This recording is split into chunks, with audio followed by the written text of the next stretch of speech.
When something metal moves through salt water, it produces an electrical current, which causes corrosion. In the case of a lower unit of an outboard engine, it will start to eat away the metal. So the solution is to put on a softer or more noble metal like zinc, and those are what the anodes are. They dissolve and are designed to be replaced periodically instead of causing damage to the engine. Some larger engines have multiple anodes on them, but this 1992 Nissan Tohatsu NS70B has just one on the bottom, and as you can see after I remove the nut that it is pretty much worn away and ready to be replaced.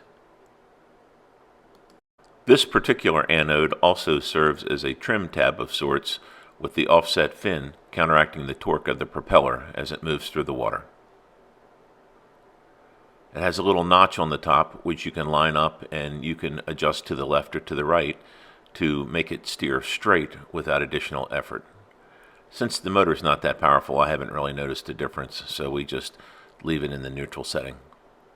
Most of the commonly available anodes just cost a few dollars a piece, but this was a special order and it cost about $30 from Tohatsu. I don't know how old the existing anode is, but I'm guessing it might have been the original one. But they should probably be replaced every 100 hours or so. As you can see on the bottom, there's a little groove that helps it to stay aligned, and then there's also a plastic washer of sorts, I guess, that keeps it from sliding. I'm going to clean that up and then I'll reinstall it with the new one.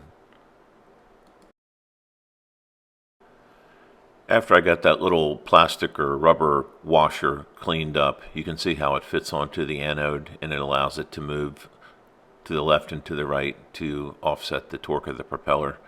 I'm just going to put it back in the neutral setting, and you can see on the bottom of the outdrive there are some hash marks that I guess give you an indication of if you want to have it steer to the left or to the right.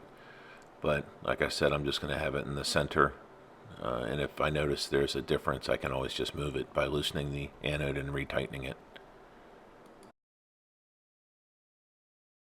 Since the old nut was kind of hard to get off because of all the salt and corrosion, I cleaned the stud up some and then put a little bit of marine grease on it just to make it easier to remove the next time. The nut that used to be on there was metric because it is a Japanese engine, so I ran a tap through it and actually cleaned it up some and then recut threads for a 1/2 inch nylock, so it's just easier to find a replacement nut for.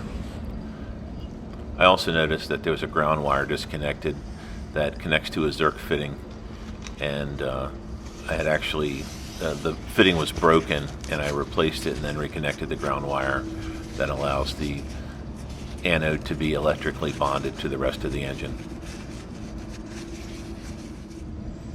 That connector kind of fell off of the Zerk fitting, so I removed it and then cleaned everything up and put a stainless steel washer underneath the Zerk so it had a little bit more to bite onto for that ground wire.